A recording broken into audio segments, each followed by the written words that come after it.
کی راہ میں دینے والا. اس طرح تو آپ کتنی چیزیں کھائی جاتے ہیں کہ دائیں بائیں ادھر ہو ہی جاتا ہے، لیکن مسجد کا حق ضرور ادا کریں آپ، ورنہ قیامت کے دن آپ کو پکڑا جائے گا اور پوچھا جائے گا کہ مسجد میرا گھر وہاں تھا، اس کا حق آپ نے کیوں نہیں ادا کیا.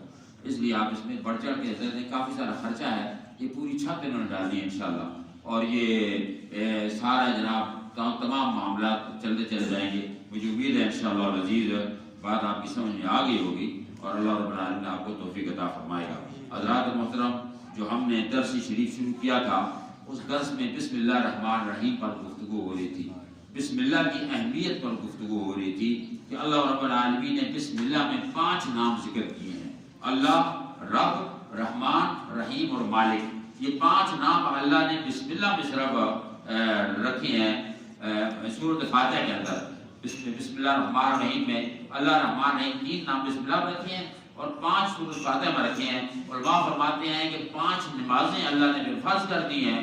فرمایا جو بندہ بھی یہ سورۃ فاتحہ 5 مرتبہ 5 نمازوں میں پڑھے گا، میرے 5 نام کو پکارے گا، اس کی ساری مشکلات کو سال و آسان کر دوں گا. اس کی پریشانیاں یہ نہیں، زور کی نماز پڑھی اور فجر سے زور تک کے گناہ سارے بخشے گئے، اثر پڑھی اثر سے زور تک کے گناہ بخشے گئے. یہ اللہ رب العالمین کی کرم نوازی ہے. اس نے اس لیے سورۃ فاتحہ فرمایا پہلے کسی بھی مذہب میں اور کسی بھی کتاب میں یہ فاتحہ نہیں ہوتی اور کسی کے بعد یہ اتنا بڑا عظیم تحفہ نہیں تھا. اللہ تعالیٰ نے عام مسلمان کو نبی کے صدقے میں یہ سورۃ فاتحہ عطا فرمائی ہے. اور سورۃ فاتحہ جو ہے اس سے پہلے بسم اللہ الرحمن الرحیم جو ہے یہ ایسا اللہ رب العالمین کے کلام ہے کہ اسی کے ذریعے جنت کا دروازہ کھولا جائے گا، اسی کے ذریعے مسلمانوں کو جنت میں داخل کیا جائے گا، اور اسی بسم اللہ کے ذریعے اللہ رب العالمین نے جنت کی چابیاں اور کنجیوں پر بھی لکھ دیا ہے کہ جب کنجی لگے جنت کو تو بسم اللہ الرحمن الرحیم کی آواز بلند ہو. اللہ کے نام سے شروع، جو رحم کرنے والا، نہایت رحم کرنے والا، نہایت رحیم ہے.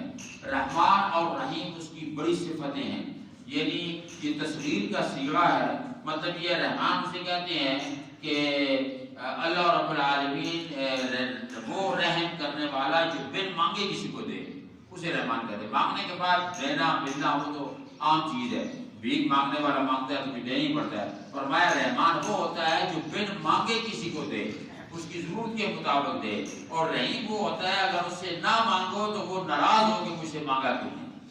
یہ دونوں تصغیر کی صیغے ہیں. اللہ رب العالمین نے اس طریقے سے اس کو بیان فرمایا ہے. اور اس کے علاوہ 18,000 عالم ہے. 18,000 عالم جو ہے وہ سب کے پالنے والا اللہ ہے. اسی لیے فرمایا اس نے نا 18,000 عالم کو وہ پال رہا ہے. ہم ایک ملک کو حکومت نہیں چلا سکتی، ایک گھر کو ایک والد نہیں چلا سکتا، سلطنت نہیں چلا سکتا، مشکل ہو جاتی ہے، مہنگائی ہے. لیکن قربان جائیے اس اللہ پر کہ اس نے پتھر کے اندر ایک کیڑا پیدا کیا اور اس کیڑے کے ساتھ ایک سبز پتہ رکھا ہوا ہے. لوگوں نے دیکھا کیڑا، یہ پتھر ٹوٹا، اس کے اندر سے کیڑا نکلا اور کیڑے کے پاس ایک سبز پتہ تھا. وہ حیران رہ گئے کہ یہ دیکھو رب نے روزی اس کے اندر رکھی ہوئی. تو اللہ پتھر میں کیڑے کو بھی روزی عطا فرماتا ہے. اس لیے فرماتا ہے تم میرا نام لو تو میں تمہیں عطا کرتا چلا جاؤں گا اور اتنا عطا کروں گا کہ تمہاری ہر مشکل جو ہے وہ حل ہو جائے گی. سورۃ فاتحہ کا نام فاتحہ ہے. فاتحہ کا مطلب ہے مشکل کا دروازہ کھولنا، یعنی ہر مشکل کو دور کر دینا اور رحمت کے دروازے کو کھل جانا، اس کو فاتحہ کہتے ہیں. رحمت کے دروازہ کھولنا اور فتح سے فاتحہ ہے. اللہ تعالیٰ نے اس کے اندر 7 آیتوں میں اپنا اور بندے کا ایسا تعلق بیان کر دیا کہ بندہ حیران ہو جاتا ہے. سب سے پہلے اپنی شان بیان کی. تمام تعریفیں اللہ کے لیے ہیں جو سارے جہانوں کا رب. رب کہتے ہیں پالنے والے، اسی لیے کہتے ہیں نا کہ رب ارحمہما کما ربیانی صغیرا. ماں باپ بھی بچے کو پالتے ہیں، اس لیے بندہ دعا کرتا ہے. رب نے فرمایا دعا کرو ان کے لیے، یا اللہ ان دونوں پر، ماں باپ پر اس طرح رحم کر جس طرح انہوں نے بچپن میں مجھے پالا ہے. ربیانی، میرے رب پر کیا انہوں نے مجھے پالا ہے. تو مطلب ماں باپ کا بڑا حق ہے آپ پر. اگر ماں باپ نہ ہوتے تو ہم پتہ نہیں کہاں ہوتے. کتنی دکھوں اور تکلیفوں سے ہماری ماں نے، ہمارے باپوں نے ہمیں پال پوس کے یہاں تک کیا، اور آج ہم جناب کڑیل جوان ہیں. اور اس کے بعد پھر ہم ایک وقت آئے گا کہ ذوف کی طرف چلے جائیں گے. اس لیے ہمیشہ ماں کے لیے باپ کے لیے دعا کریں۔ مجھے ماشاءاللہ ملک خالد صاحب کہتے ہیں دعا کرنا میرے والد کے لیے، میں تو کرتے ہی رہتا ہوں، ہمیشہ سب کے والدین کے لیے دعا کرتا ہوں اللہ تعالیٰ ان کی قبروں کو جنت بنائے، کیونکہ وہ انتظار میں رہتے ہیں، ان کی روحیں جبرات کو آتی ہیں، دیکھتی ہیں کہ بچے ہمارے کیا کر رہے ہیں، ہمارے لیے ہاتھ اٹھاتے ہیں انہیں دعا کے لیے۔ آج کل نئے جنریشن جو ہے ان کو فکر نہیں ہے، یہ ایسا دور آ گیا ہے۔ ہمارا وہ زمانہ جو تھا آج سے 40-50 سال پہلے، اس وقت ہماری مائیں جبرات اسپیشلی طور پر کھانا پکاتی تھی اور وہاں بیٹھ کر وہ دعا کیا کرتے تھے، پہلے روحوں کے لیے، تمام مولودین کے لیے، اس کے بعد وہ کھانا تقسیم ہوتا تھا اور کھایا جاتا تھا۔ تو یہ طریقہ کار رویہ تھا وہاں، اور اب یہ رویہ نہیں رہا، کیونکہ ایک گروپ بندی ہو گئی، پارٹی بازی ہو گئی، کسی نے بدعت کہا، کسی نے یہ کہا، کسی کو، وہ ساری چیزیں جو ہیں وہ بڑھیا بیٹھ ہو گئی ہیں۔ تو والدین جو ہوتے ہیں وہ دعا کے منتظر ہوتے ہیں، جب اس کو دعا ملتی ہے نا تو وہ بھی بڑے خوش ہوتے ہیں، وہ کہتے ہیں دیکھو میرے بیٹے نے میرے لیے دعا کی ہے، وہ ایک دوسرے سے ملتے ہیں اور بڑے خوشیت فخریہ طور پر کہتے ہیں دیکھو میرے بیٹے کا میرے لیے دعا ہوئی ہے، اتنا مجھے اجر ملا ہے، اتنا ثواب ملا ہے، کیونکہ وہاں تو صرف ثواب ملے گا۔ یہاں اگر آگر تو کسی کو دولت دے دے، کچھ لاکھ روپے دے دے، کوئی جناب والا اتنا پیسہ دے دے، وہ کتنا خوش جائے گا، کیونکہ یہ ضرورت ہے دنیا کی، لیکن وہاں کی ضرورت پیسہ نہیں ہے، وہاں کی ضرورت دعا ہے۔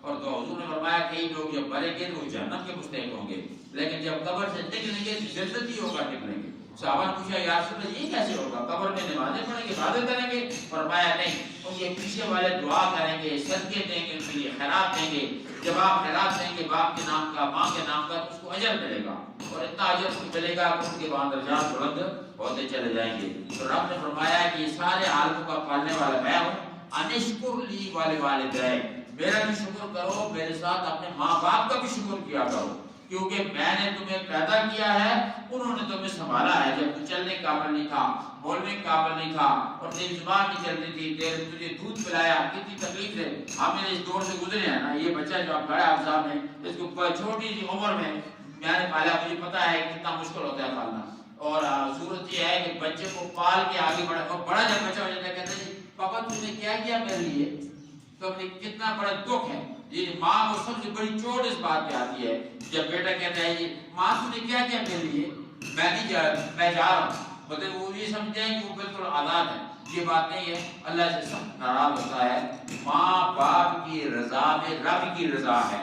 رب نے فرمایا مجھے راضی کرنا چاہتے ہو تو اپنے ماں باپ کو پہلے راضی کرو، اور اس کے بعد میں تم سے راضی ہوں گا۔ اس لیے اللہ نے سورۃ فاتحہ اتاری ہے تاکہ اس کے اندر رحمت کے جلوے دکھائے جائیں کہ میں نے تمہیں پالا، رب العالمین میں بھی ہوں، اور رب العالمین تمہارے ماں باپ جو ہے انہوں نے تمہیں پالا ہے، وہ بھی کسی دعا کے مستحق ہے۔ دعا فرمائیے اللہ تعالیٰ ہمیں سب کی قدر کی توفیق عطا فرمائے۔ اللہ رب العالمین اس مسجد شریف کو بہترین طریقے سے اسلام کا مرکز بنائے، اور اس کی تعمیر اور ترقی میں ہر ایک کو حصہ لینے کی توفیق عطا فرمائے۔ اللہ رب العالمین رمضان شریف کی برکتیں، عظمتیں، نعمتیں، رحمتیں ہمیں نصیب فرمائے۔ ہمارے جو بزرگ زندہ ہیں انہیں لمبی زندگی عطا فرمائے، اور جو دنیا سے چلے گئے ان کی مغفرت فرمائے، ان کی قبروں کو ریاض الجنت بنائے، اور ہمیں بھی پیچھے مرنے کے بعد ہمیں بھی کچھ دعا ہو دے، اور ہم مرتے وقت ہمیں کلمہ اللہ تعالیٰ نصیب فرمائے، اور اللہ تعالیٰ ہر قسم کی محتاجی میں پوری محرومی کی بیٹھ سے عطا فرمائے۔ اللہ تعالیٰ تیرے خزانے میں کوئی کمی نہیں، سب کی کمیوں کو پورا فرما دے۔